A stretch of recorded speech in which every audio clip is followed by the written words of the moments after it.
जज यशवंत वर्मा के घर कैश मिला था या नहीं, मामला क्यों बन गया पहेली।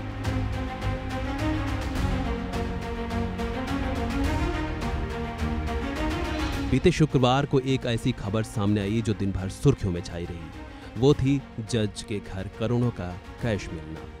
इसको लेकर बार एसोसिएशन से लेकर आम लोगों तक में खलबली मच गई और तरह तरह के सवाल भी उठने लगे। लेकिन इस खबर और दावों ने अब नया मोड़ ले लिया है। शाम तक ये खबर अब नए रूप में आ चुकी है। दिल्ली हाईकोर्ट के जज यशवंत वर्मा के लुटियंस दिल्ली स्थित आधिकारिक आवास पर नकदी मिलने के मामले में सस्पेंस गहरा गया है। सवाल उठ रहे हैं कि जज यशवंत वर्मा के घर कैश मिला था या नहीं। दरअसल अब फायर डिपार्टमेंट चीफ के बयान से सस्पेंस और भी गहरा गया है, क्योंकि न्यूज एजेंसी पीटीआई ने अग्निशमन विभाग के हवाले से कैश मिलने के दावों को पूरी तरह से खारिज कर दिया था।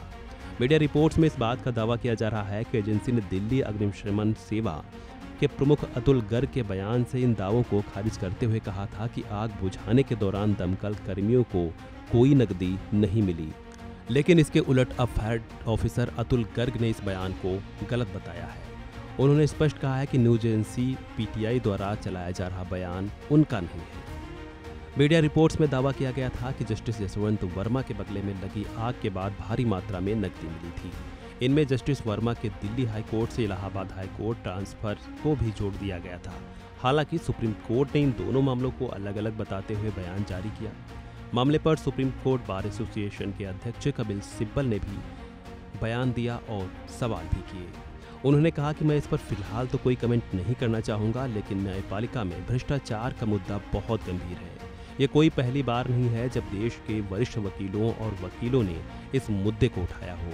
ये कई सालों से चला आ रहा है। The issue of corruption within the judiciary is a very serious issue, and this is not something that has been articulated by senior counsel and lawyers in this country for the first time. It's been going on for years, and public statements have been made.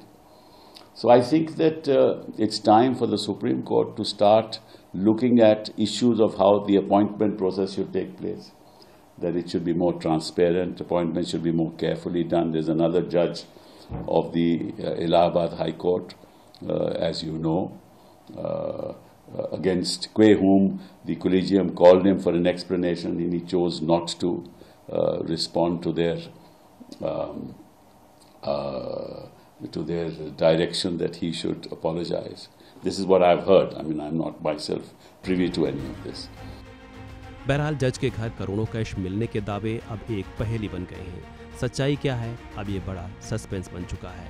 लेकिन अगर cash था ही नहीं तो ये इतनी बड़ी खबर कैसे आ गई? ये सब बड़े सवाल हो चुके हैं।